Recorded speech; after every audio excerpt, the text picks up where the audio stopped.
मनुष्य का विपत्ति में सबसे बड़ा साथी कौन? कहते हैं मुश्किल वक्त में अपने सगे होने का ढिंढोरा पीटने वाले साथ नहीं देते।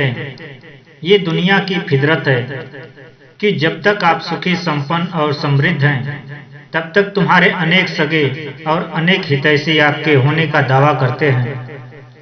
विपत्ति आने पर वे एक एक करके आपको पीठ दिखाते चले जाते हैं।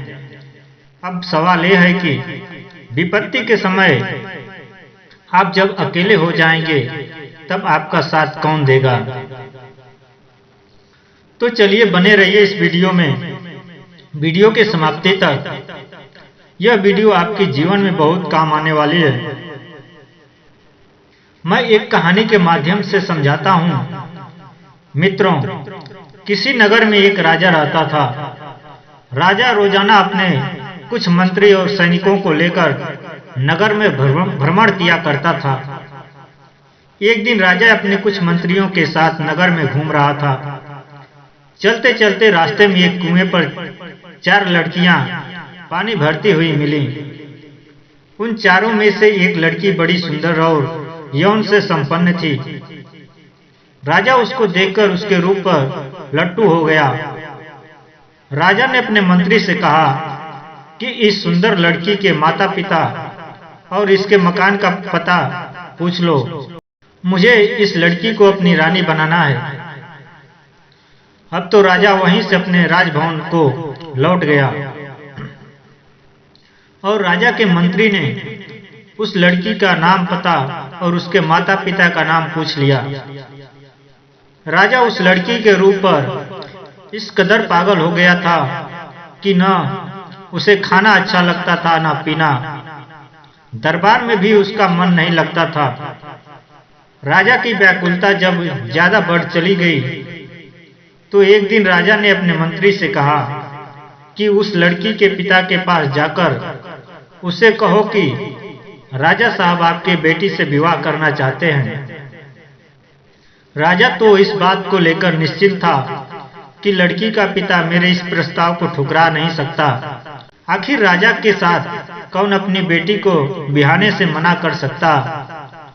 क्योंकि कहते हैं कि राजा अपने पास रहने वाले का मान करता है, चाहे भले ही वो विद्याहीन हो, असभ्य क्यों न हो। इसलिए कहा जाता है कि अगर मामूली आदमी भी राजा की सेवा करे तो वो भी प्रधान बन जाता है।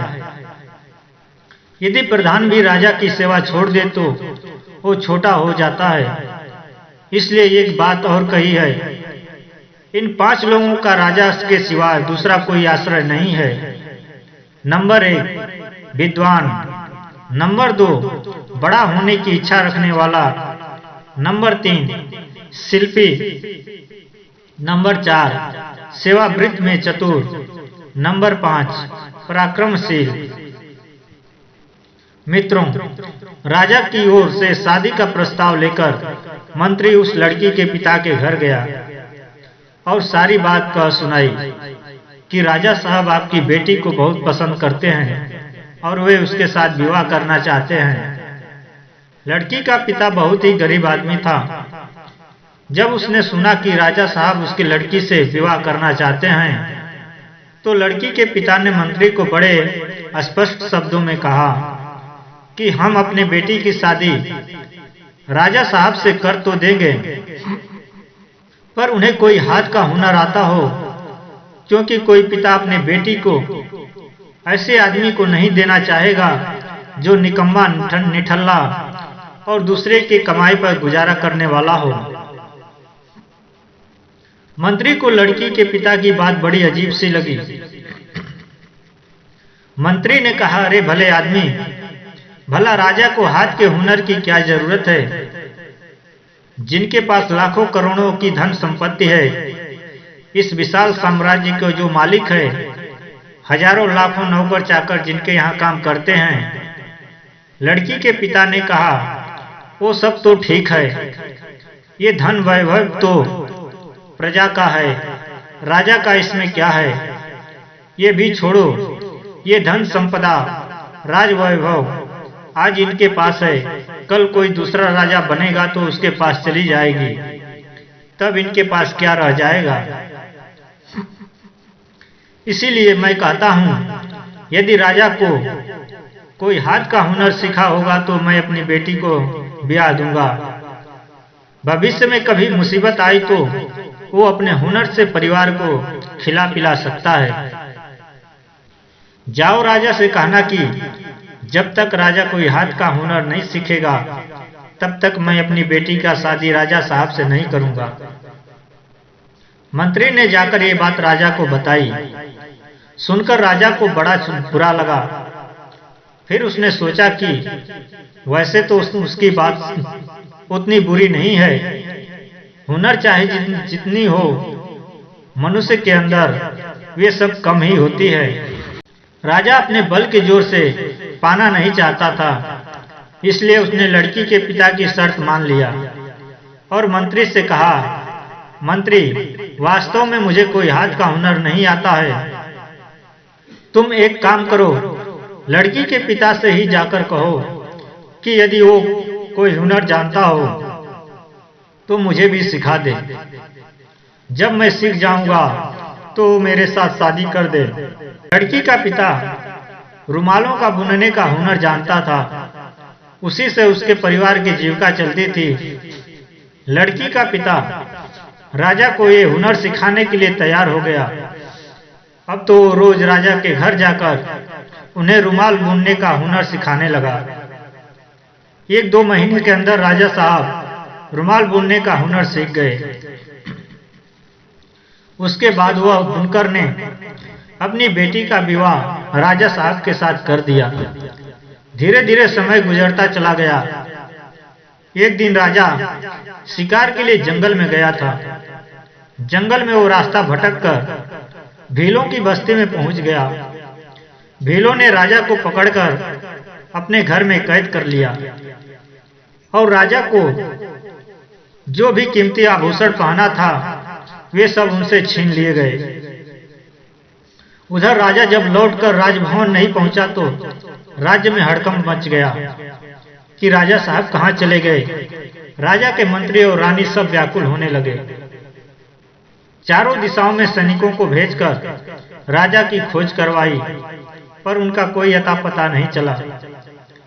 धीरे धीरे कई दिन बीत गए, पर राजा का कोई पता नहीं चला पाया। उनकी खोज अभी भी चल रही थी। इधर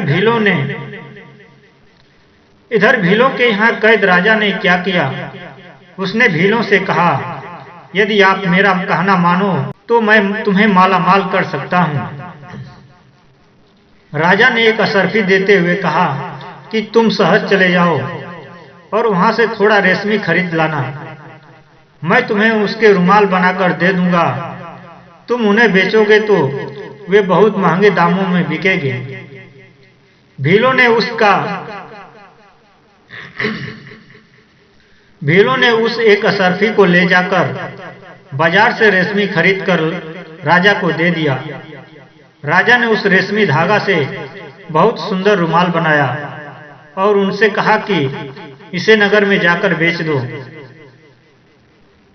भीलों ने उस रुमाल को शहर में जाकर बेचा तो उन्हें उस रुमाल का बहुत पैसा मिला।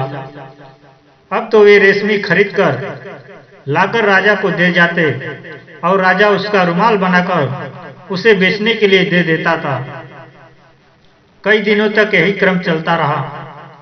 एक दिन राजा कुछ ऐसा रुमाल बनाया जिसमें अपना सारा हाल पता लिख दिया और उनसे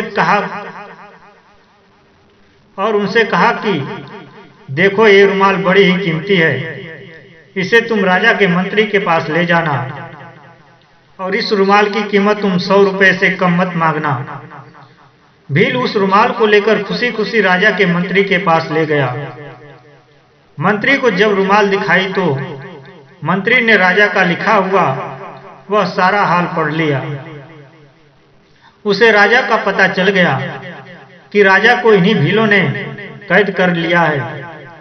मंत्री ने तुरंत उस भील को बंदी बना लिया और अपनी फौज ले जाकर राजा साहब को कैद से मुक्त कराया।